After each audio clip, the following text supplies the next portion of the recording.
Hello friends, कैसे हैं आप लोग। आशा करता हूं और आप और आपके पूरे परिवार एकदम कुशल मंगल होंगे।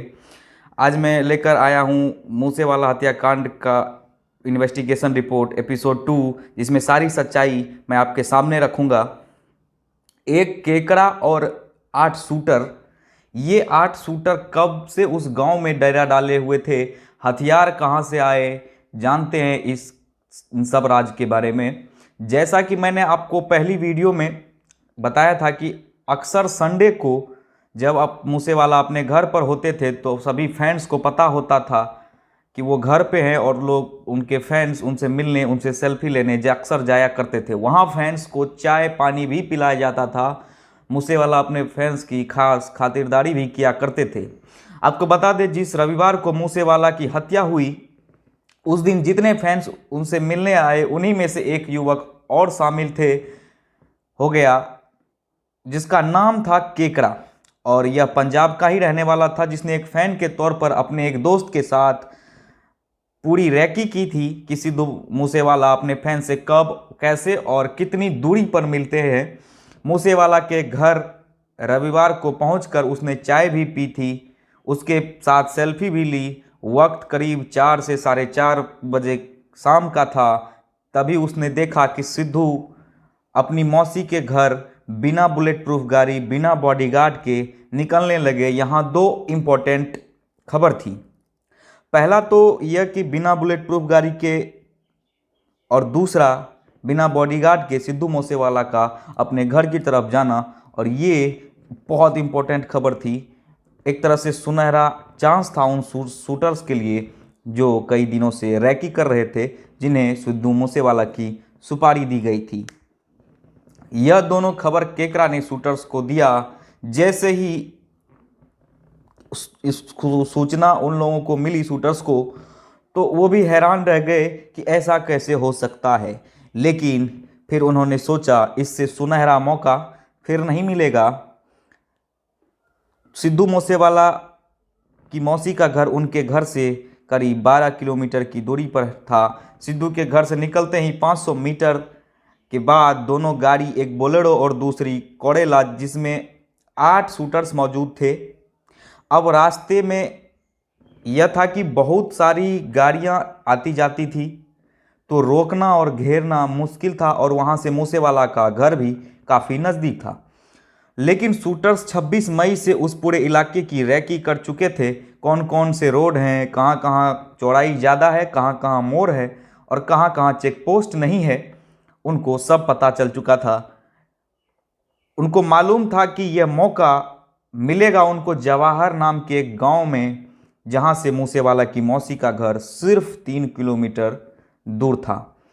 वहीं ओवरटेक करके एक गाड़ी आगे और एक पीछे से घेरा और उतरकर अंधाधुंध फायरिंग शुरू कर दी और मूसेवाला मारा गया। अब सवाल यह है कि यह 8 शूटर्स कौन है, इनको हथियार और गाड़ी कैसे मुहैया कराई गई और किसने करवाई। ये सभी जानकारी पंजाब के ही मन्नू नाम के एक बदमाश से मिली, जिसने उत्तराखंड में कुछ लूटपाट की वारदात को अंजाम दिया और उत्तराखंड की जेल में बंद था।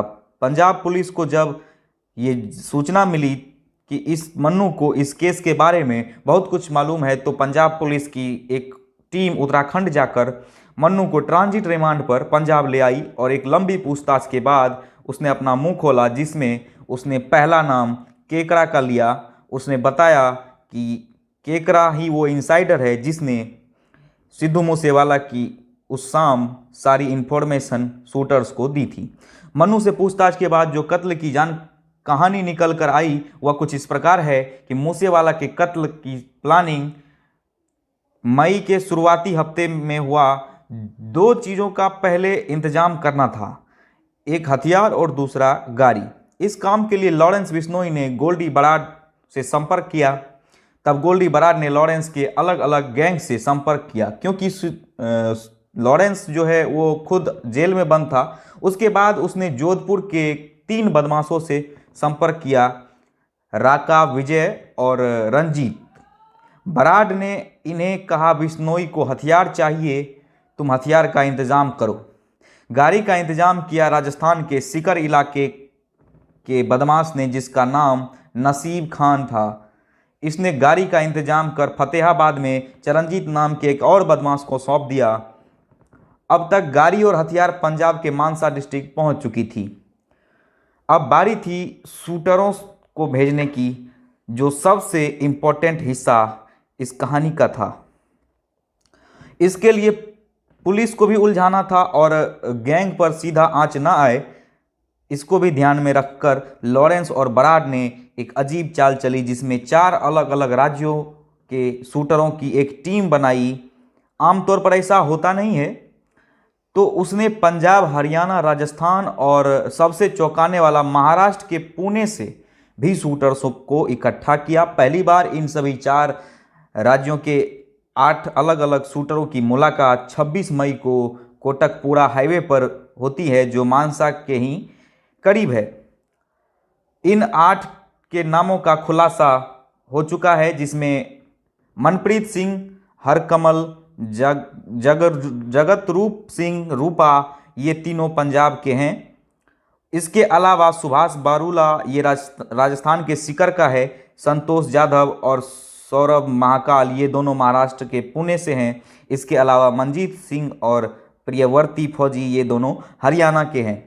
पुलिस अब तक इन 8 को ढूंढ रही है और पुलिस को शक है कि ये सभी शूटर्स या तो यूपी में या नेपाल में कहीं छुपे हुए हैं, और लगातार इसी को लेकर पुलिस वहाँ दबिश कर रही है। इस तरह की तमाम महत्वपूर्ण खबरों और क्राइम स्टोरी को जानने के लिए हमारे चैनल को सब्सक्राइब करके बेल आइकन जरूर दबा लें।